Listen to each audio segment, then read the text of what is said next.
so x squared plus 2xy plus y squared equals 16. It tells me x is 4, and it's saying y has to be greater than -1.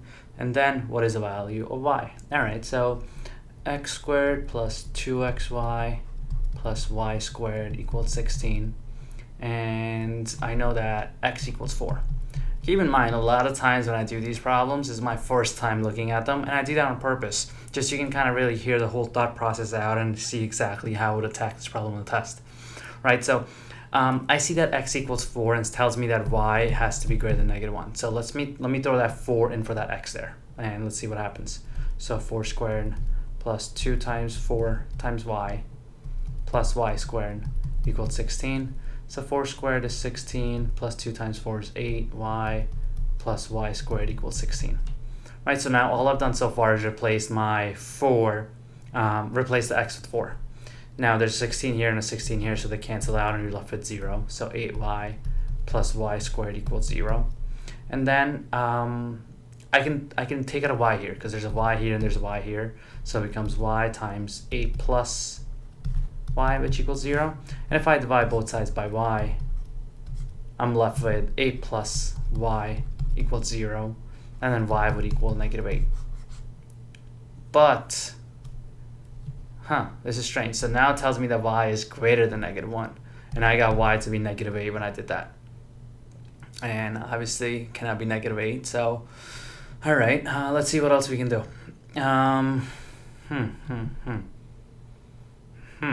Okay, let me erase this. So let's see what's happening here. Now, I know that I have x squared plus 2xy plus y squared equals 16. Now, one thing I do all know about these SAT people is they love testing you on factoring. They love to test your knowledge of if you can factor out things like that. So if I have x squared plus 2xy plus y squared, let's think about how we can factor this out. By factoring it out, I mean think about the common quadratics. If I have x plus y times x plus y, and if I FOIL that out, it should give me that expression. Let's test it out. First, outer, inner, last. See, x squared plus 2xy plus y squared, which was originally. So I know that this expression can be rewritten as x plus y times x plus y. And I know all of that equals 16. So let's try doing this problem with this style. And I know that x has to equal 4. Okay. So now let me replace the 4 there. So 4 plus y times 4 plus y equals 16.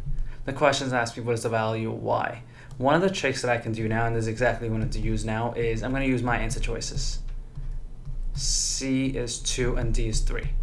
These have to be my possible value y. So let's start with 0. 4 plus 0 is 4. 4 plus 0 is 4. And I know that 4 times 4 is 16. That did work out. Most likely my answer is A. But if I throw a 1 in there, that would become 5 times 5. So that wouldn't work. C wouldn't work. D wouldn't work for that same reason, making my answer A. Now, see what happened here? I got stuck. I did a problem one way and I was hit at that end, -8, and I knew -8 couldn't work. But you don't want to stop there. You want to keep thinking, And one of the things that the SAT does, like testing on these common quadratics, or these quadratics, is if you can factor things out. So I took the x squared plus 2xy plus y squared, and I realized that can be rewritten as x plus y times x plus y. And that really helped me on this problem. So if you understand this, cool, but if you want to stick around, I want to show you something else too. For the SAT, if you can, try to memorize these common quadratics. So x plus y times x plus y, x plus y times x minus y, and lastly, x minus y times x minus y. So this gives me x squared plus 2xy plus y squared if I FOIL it out.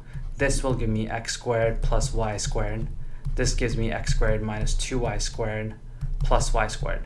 Now, if you, in the SAT, if you see this expression, or you see this expression, or you see this expression, you should be able to connect the dots and see that you can factor these out and rewrite them like this. That's an important concept.